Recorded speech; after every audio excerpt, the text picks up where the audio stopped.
দাপুটে তৃণমূল নেতা কৃষ্ণ দাসের কন্যাকে ঘিরে বিক্ষোভে উত্তাল জলপাইগুড়ি, চলল ডিম থেরাপি।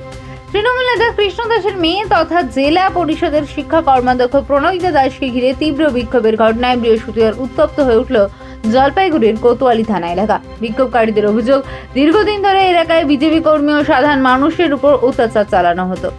সেই ক্ষোভ থেকেই এদিন রাস্তায় নেমে প্রতিবাদে সামিল হন বহু মহিলা। অভিযোগ, আদালতের নির্দেশে পুলিশি জিজ্ঞাসাবাদের জন্য প্রণয়িতা দাস কোতোয়ালি থানায় পৌঁছতেই একদল মহিলা তার গাড়ির পথ আটকে বিক্ষোভ দেখাতে শুরু করেন। পরিস্থিতি দ্রুত উত্তপ্ত হয়ে ওঠে। বিক্ষোভকারীরা গাড়ি লক্ষ্য করে ডিম ছোড়েন। পরে পুলিশ তাকে নিরাপদে বাইরে নিয়ে যাওয়ার চেষ্টা করলে বিক্ষোভকারীদের একাংশ পুলিশের কাছ থেকে তাকে টেনে নিয়ে গিয়ে মারধর করেন বলে অভিযোগ। স্থানীয় সূত্র দাবি, 2026 সালের বিধানসভা নির্বাচনের ফল প্রকাশের পর থেকেই কৃষ্ণ দাস ও তার মেয়ে প্রণয়িতা দাস আত্মগোপন করেছিলেন। অভিযোগ, নির্বাচনের ফল ঘোষণার পর 6 জন বিজেপি কর্মীর উপর ধারালো অস্ত্র দিয়ে হামলার ঘটনায় তাদের নাম জড়িয়েছে। যদিও এই অভিযোগের বিষয়ে তৃণমূলের তরফে এখনো পর্যন্ত কোনো প্রতিক্রিয়া পাওয়া যায়নি। বিক্ষোভকারী মহিলাদের দাবি, অভিযুক্তদের বিরুদ্ধে কঠোর ব্যবস্থা নিতে হবে। ঘটনাকে কেন্দ্র করে গোটা এলাকায় ব্যাপক উত্তেজনা ছড়িয়ে পড়ে। পরিস্থিতি নিয়ন্ত্রণে রাখতে ঘটনাস্থলে মোতায়েন করা হয় বিশাল পুলিশ বাহিনীও।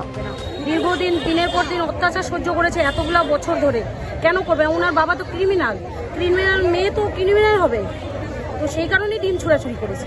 ও তো আজকে থানায় আত্মসমর্পণ করতে আসছে, ঠিক আছে করুক, কিন্তু আমাদের মহিলাদের যে অত্যাচারটা করেছে তখনকার সময় তো পুলিশ প্রশাসনকে আমরা পাইনি কখনো। আমাদের নির্দোষ দাদা ভাই বড় ছোট যখন মার খেয়েছে রাস্তায় কুকুরের মতো, তখন তো আমরা পুলিশ প্রশাসন পাইনি। আমরা চাইছি বিচার চাই। একটা খুনির বিচার কি হয়? শাস্তি। তো আমরা শাস্তিই চাই। উনার ক্ষেত্রে কেন শাস্তিটা হচ্ছে না? হ্যাঁ, উনার বাবা তো ক্রিমিনাল, উনার বাবা তো মার্ডার করেছে কিছুদিন আগে নির্দোষ বিজেপিদেরকে। উনার বাবা তো মার্ডার করেছে, উনি হারার পর মার্ডার করেছে। উনারা জিতলে কি করতো? উনি জিতলে আমাদের যে মহিলা, আমাদের পুরুষ মানুষ কাউকে ছাড়তেন না। উনি মহিলার গায়েও হাত তুলেছে, ঘরে ঘরে ঢুকে সবাইকে মারধর করেছে এই জন্যে। আর আমি যখন ইলেকশনে দাঁড়িয়েছিলাম পঞ্চায়েত ভোটে আজকে 5 বছর আগে, তখন হচ্ছে আমার উপরে প্রচন্ড পরিমাণে অত্যাচার করেছেন উনি। আমার 55 জন আমার বাড়ি ঘেরাও করেছেন, আমার মার বাড়ি, ঠিক আছে, আমার মার বাড়ি 55টা পুরুষ মানুষ ঘেরাও করে ফোন করে আমাকে বলছে যে বল তুই তুলবি কিনা। অবশ্যই আমার কথা হচ্ছে, যে যেমন কর্ম করবে তাকে ফল এই যুগে ভোগ করতে হবে। কি নাম আপনার? আমার নাম প্রতিফলন, পাপের বাবার যে পাপ তার প্রতিফলন মেয়েটা এসে ভোগ করতেছে। বাবার পাপের প্রতিফলন যেটা ভোগ করতেছে মেয়েটা।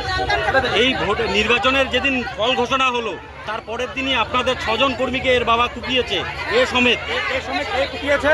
আজকে যেটা দেখলাম সেটা জনগণ পুলিশ প্রশাসন ছিল বলে আজকে আমি যা দেখলাম সেটা হচ্ছে জনগণ ওকে আচ্ছাসে আজকে ব্যাটিং দেওয়ার প্রস্তুতি নিয়েছিল, কিন্তু বিষয়টা হয়ে গেছে যে পুলিশ প্রশাসন মাঝখানে আসে এবং আজকে দীর্ঘদিন ধরে যে তার পুলিশ প্রশাসনের ভূমিকা যেরকম থাকে, যখন কৃষ্ণদাস অত্যাচার করতো তখনও ওদেরই হয়ে কাজ করতো, এখনও দেখছি ওদেরই হয়ে কাজ করে।